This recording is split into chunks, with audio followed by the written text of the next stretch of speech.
Welcome to the Great Basin Fire Potential Briefing for Tuesday, September 27th. This is Gina McGuire. This week, we're not expecting any significant impacts to fire potential across the Great Basin. However, above normal temperatures and dry conditions will continue across the area today, with moisture returning from south to north as we move from Wednesday through the end of the week. We will also see another cold front move through the area, so winds will be increasing later this week in the west and the north. Over the last 24 hours, we haven't seen any showers or thunderstorms across the area. And generally, fire activity has been light, with only a couple small fires reported in northern Utah.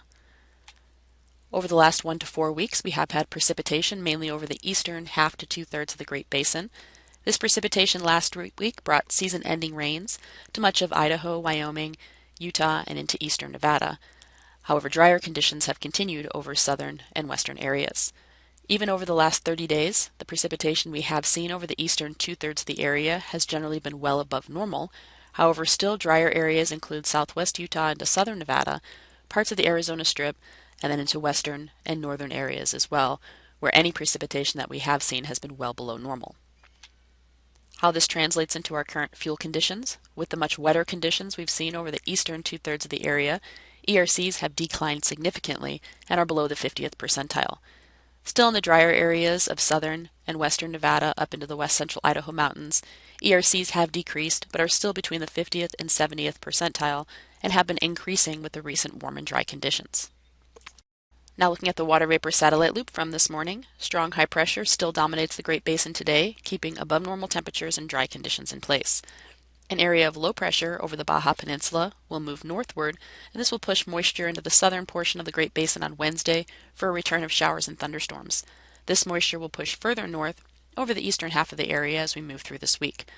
We'll also see another cold front and trough move through the Great Basin later this week and this weekend, bringing much cooler temperatures and a return of some showers to the north.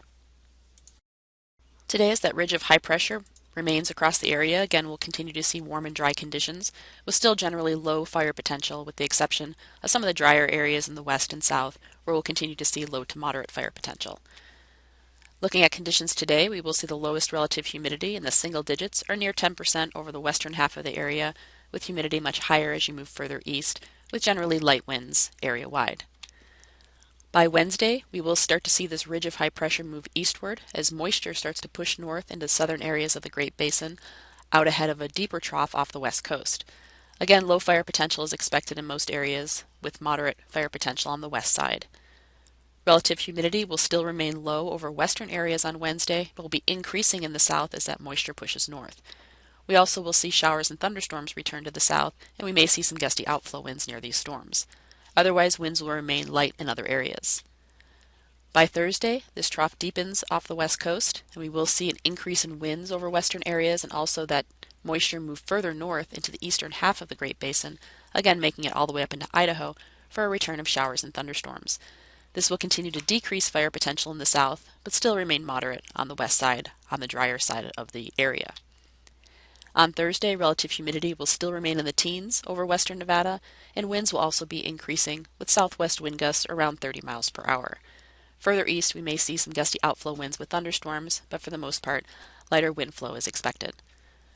Over the next 3 days, most of the precipitation again will be focused over the eastern half to two-thirds of the area, with much drier conditions in the northwest, with the better chances of wetting rains mainly being across parts of Arizona into Utah, eastern Idaho, and Wyoming. Now looking later in the week and through the weekend, this cold front will start pushing a little bit further eastward on Friday, with temperatures dropping across the area about 10 degrees from what we'll see early this week. We'll also see some of the moisture now being pushed a little bit further east on Friday, but we will start to see some showers move into the far northwest portion of the area over the weekend. Again, generally low fire potential with the exception of parts of the far west.